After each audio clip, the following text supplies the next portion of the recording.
नमस्कार, मैं हूं दर्शंकर। न्यूज बाइस्कोप में आप सबों का स्वागत है। हम बात करेंगे सीएम के विधायक प्रतिनिधि पंकज मिश्रा की।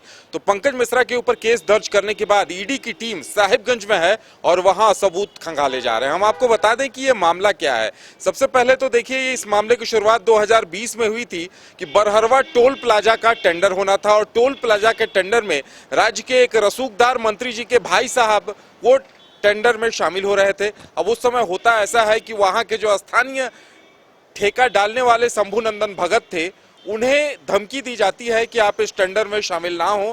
पंकज मिश्रा पर आरोप है कि उन्होंने उस स्थानीय ठेकेदार को धमकी दी कि आप इसमें शामिल ना हो। हालांकि ठेकेदार का यह भी कहना है कि उनके साथ मारपीट भी की गई थी। अब जरा समझिए इस पूरे मामले को कि जब टेंडर होता है तो एक फर्जी कंपनी खड़ी की जाती है, 5 करोड़ की बोली लगाई जाती है, लेकिन जो कंपनी 5 करोड़ की बोली लगाती है वो कंपनी पैसे नहीं देती है। नतीजा ये होता है कि वो टेंडर कैंसिल हो जाता है। उसके बाद जो सेकंड लोएस्ट वहां पे राज्य के जो मंत्री जी हैं कांग्रेस कोटे के, उनके भाई ने टेंडर डाला था। 1 करोड़ 40 लाख उन्होंने बोली लगाई थी, उनका होना था, लेकिन स्थानीय ठेकेदार उनसे भी तेज निकले और उन्होंने 1 करोड़ 80 लाख की बोली लगाकर उस टोल प्लाजा का टेंडर अपने नाम ले लिया और इसके बाद एक दूसरे को धमकी देने का सिलसिला भी शुरू हो गया।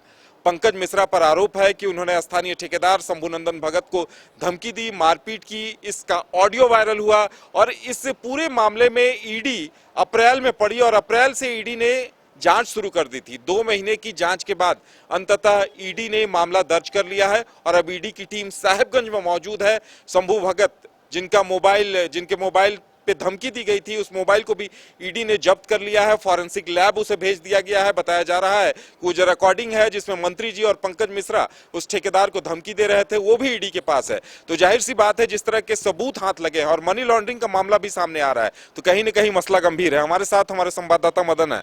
मदन, जिस तरह से ईडी की टीम साहिबगंज में घूम रही है, तो जाहिर सी बात है मसला गंभीर है।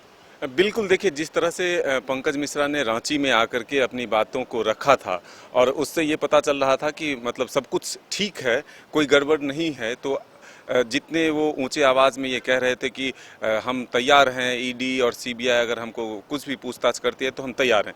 लेकिन जब कल से ये खबरें लगातार मीडिया में आ रही है कि अब ईडी ने उनके खिलाफ एफआईआर दर्ज कर दिया है, तो अब तक उनकी प्रतिक्रिया भी नहीं आई है और वो कहाँ है ये पता नहीं चल रहा है। तो ऐसे में हम कह सकते हैं कि अब उनको सामने आकर के अगर वो गलत नहीं है तो बातें रखनी चाहिए। ईडी के पास एक जो पूछताछ होती है उसमें उनको सहयोग करना चाहिए।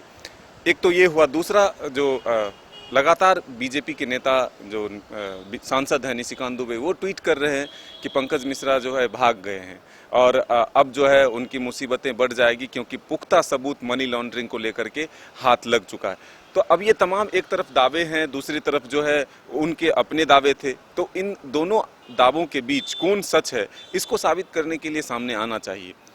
लेकिन जिस तरह से ईडी की कार्रवाई लगातार आगे बढ़ रही है, ऐसे में आप कह सकते हैं कि ईडी ने बहुत कुछ हासिल किया है, जो दस्तावेज कहते हैं, जो डॉक्यूमेंट कहते हैं जिसके, और उसके आधार पर जो है अपना जांच आगे बढ़ रहा है। प्रेम प्रकाश से लगातार पूछताछ हो रही है और जिस तरह से प्रेम प्रकाश और उनकी पत्नी से क्रॉस चेक हो रहा है, उनके जवाबों को जो मिलाया जा रहा है, तो आखिर प्रेम प्रकाश का हाथ जो है और किन किन नेताओं से जुड़ा हुआ है, किन अधिकारियों से जुड़ा हुआ है, इन तमाम चीज़ों को खंगालने में ईडी जुटी हुई है। हालांकि आज के दिन किसी बड़े चेहरे से पूछताछ नहीं हुई है, कोई खास एक्टिविटीज़ फिलहाल यहाँ नहीं दिखा है, लेकिन साहिबगंज में ईडी की टीम जो है वो लगातार कोशिश कर रही है, सबूत जुटाने में पंकज मिश्रा तक पहुँचने की कोशिश कर रही है। लेकिन अब जो आगे की कार्रवाई है उसको लेकर के हम सबों को इंतज़ार है कि कल जब ईडी की कार्रवाई शुरू होगी, यानी कि 10 बजे के बाद जिस तरह से लोगों को पूछताछ के लिए बुलाया जाता है, तो आखिर कौन चेहरा शामिल होगा उसमें। क्या फिर से प्रेम प्रकाश और उनकी पत्नी को ही बुलाया जाता है या किसी और नए नाम को जोड़ा जाता है। तो इन तमाम चीज़ों पर हमारी नज़र तो होगी, लेकिन जो दावे फिर से एक बार निशिकांत दुबे ने किए हैं कि अब जो है वो सही जगह पर पहुंच चुके हैं, जो आशंका थी, जो चिंता व्यक्त की जा रही थी, जो आरोप थे, वो सही साबित हुए हैं। यानी कि पंकज मिश्रा मनी लॉन्ड्रिंग में संलिप्त हैं और बड़ा नेटवर्क है उनका, जिसके माध्यम से वो वहाँ पर जो है खनिज का कारोबार चला रहे हैं। तो इन तमाम चीज़ों तक पहुँचने की कोशिश ईडी और पहले से ही कर रही है, क्योंकि आपको पता है कि लगातार डीएमओ से डीटीओ से पूछताछ हो रही है। तो एक एक बिंदु पर यानी कि जो भी खनिज स्थल हैं वहाँ पर जो खदान हैं वहाँ किस तरह से खनिज निकाले जाते हैं, क्या उसका चालान कटता है, उसका रेवेन्यू जो है वो सरकार को मिलता है, अगर नहीं मिलता है तो वो किसको जाता है, वहाँ कौन उसको डील कर रहा है। तो कई नाम और जुड़ सकते हैं जिसके माध्यम से वहाँ पर वसूले जा रहे हैं पैसे। वो पैसा फिर कहाँ जाता है, अगर किसी का संरक्षण है तो वो नाम क्या कौन है, कहाँ तक पैसा पहुँचता है। तो उन तमाम चीज़ों को खंगालने में ईडी जुटी हुई है। तो अब ये एकदम स्पष्ट हो चुका है कि मुसीबतें जो है वो अब कुछ लोगों की बढ़ने वाली है। बिल्कुल जाहिर सी बात है और सूत्रों के जरिए जो जानकारी सामने आ रही है कि ईडी सबूत खंगाल रही है, सबूत जुटा रही है, यानी अब किसी को उठाया जाए, किसी को गिरफ्तार किया जाए तो ऐसा कोई लूज फॉल्ट नहीं रहे जिसके आधार पर ईडी पे उंगलियां उठे। क्योंकि लगातार इस बात को लेकर भी सियासत हो रही है कि ईडी जानबूझकर राज्य सरकार को अस्थिर कर रही है। ऐसे में ईडी के सामने भी चुनौतियां बढ़ गई हैं।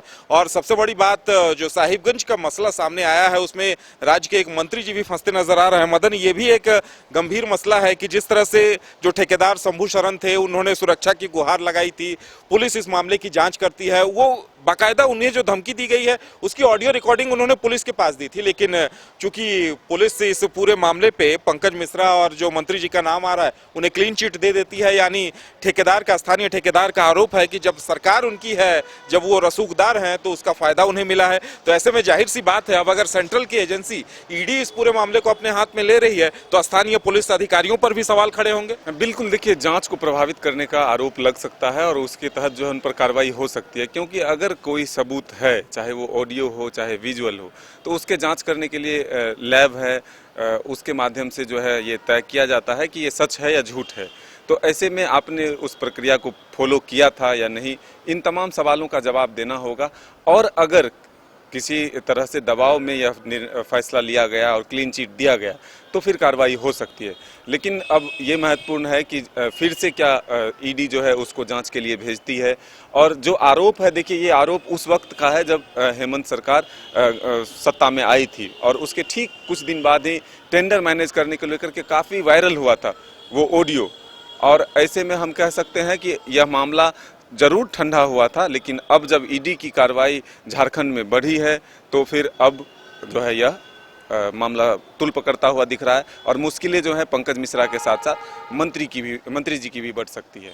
तो देखने वाली बात यह होगी कि आने वाले एक दो दिनों में जब ईडी अब कड़े कदम उठाती है तो क्या नतीजा आता है। और आपको यह भी बता दें कि ईडी की टीम साहिबगंज में है, लगातार पड़ताल हो रही है, सबूत खंगाले जा रहे हैं और बताया ये जा रहा है कि एक दो दिनों के अंदर ईडी कुछ बड़ा कर सकती है। तो हमें भी इस बात का इंतजार रहेगा और हम पल पल की अपडेट आप तक पहुंचाते रहेंगे। फिलहाल हमें दीजिए इजाजत और आप देखते रहिए न्यूज़ बाइस्कोप। नमस्कार।